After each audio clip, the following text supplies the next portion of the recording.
कांग्रेस में और बीजेपी में जो मौलिक अंतर है, कांग्रेस के लोग सभ्य होते हैं, भले होते हैं और बहस नहीं करते। मैंने देखा है कि किसी एक जगह अगर 10 लोग बैठे हो, बीजेपी का एक बंदा आएगा, जोर जोर से चिल्लाएगा, बोले राम मंदिर बना कि नहीं बना, तुमसे कहलवाएगा हाँ, बोले ये काम हुआ कि नहीं हुआ, तुमसे कहलवाएगा हाँ, तो बोले वोट दो।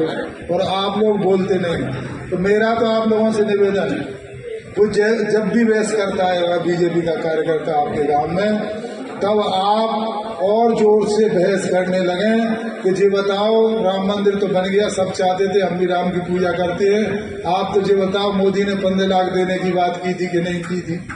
आप जी बताओ 2 करोड़ रोजगार देने की बात की थी कि नहीं की थी? आप जी बताओ मुद्रा की कीमत सुधारने की बात की थी कि नहीं की थी? इन सब बातों को, किसान की आय दोगुना करने की बात की थी कि नहीं की थी?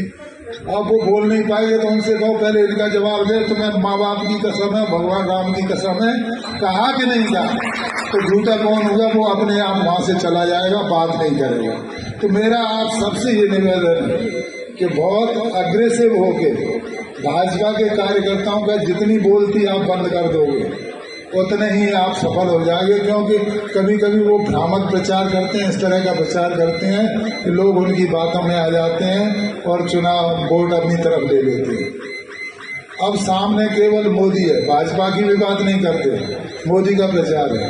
तो मोदी के झूठ सभी को मालूम है, सभी इन पर बात करें। और मेरा आपसे निवेदन है कि उन लोगों से भी आप लगातार संपर्क बनाए रखें, पहुंच बनाए रखें जो उनके हितग्राही रहे शासन के।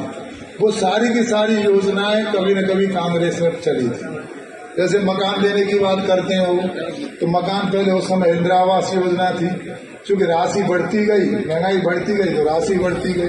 तो इस तरह से मेरा आप सभी से निवेदन है कि एक सिस्टम बनाएं। आदरणीय ब्लॉक अध्यक्ष जी बैठे हैं, जिला अध्यक्ष जी बैठे हैं, ब्लॉक के कार्यकर्ताओं को मंडल का प्रभारी बनाएं, मंडल के कार्यकर्ताओं को सेक्टर का प्रभारी बनाएं और सेक्टर के कार्यकर्ताओं को बूथ का प्रभारी बनाएं। एक सेक्टर में 16 बूथ हैं तो 4-4 बूथों का प्रभारी बना दें और एक बूथ में एक दिन दे दें। मैं समझता हूं कि उससे आपका चुनाव हो जाएगा और कोई परेशानी नहीं आएगी।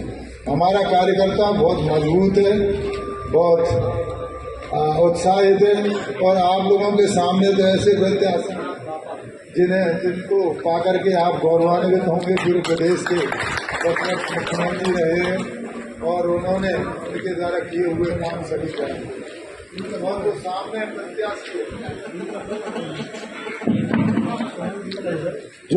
सामने प्रत्याशी है उसके बारे में भी सभी जानते हैं।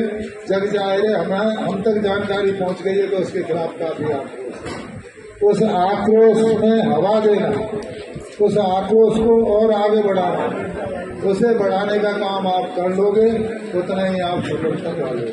तो मेरा आप सभी से निवेदन है, मैं क्या कहूँगा, आप तो खुद समझदार है और आया साहब की अनुयायी है, बताने की जरूरत नहीं है। सभी लोगों से निवेदन है कि संकल्प ले ले, मेरा बूथ सबसे मजबूत, मैं अपने बूथ को जिताने की गारंटी लूंगा। तो मैं राजा साहब से निवेदन करूंगा कि चुनाव पश्चात जो बूथ सबसे ज्यादा वोटों से जीते उनको सार्वजनिक रूप से सम्मानित भी करना चाहिए उनको, और सांसद निधि भी उनको विशेष रूप से देना चाहिए। तो कंपटीशन की भावना लगा लो कि हम अपने बूथ को सबसे ज्यादा वोटों से जिताएंगे। इस तरह की भावना के साथ चुनाव प्रचार में लग जाएं और आप इस लोकसभा में आदरणीय राजा साहब को विजयी बनाने का काम करें। केवल राजा साहब तो बनेंगे, पूरे देश में आपका गौरव भी बढ़ेगा। धन्यवाद। जय हिंद, जय कांग्रेस। और आप सभी को प्रणाम, सभी को नमन।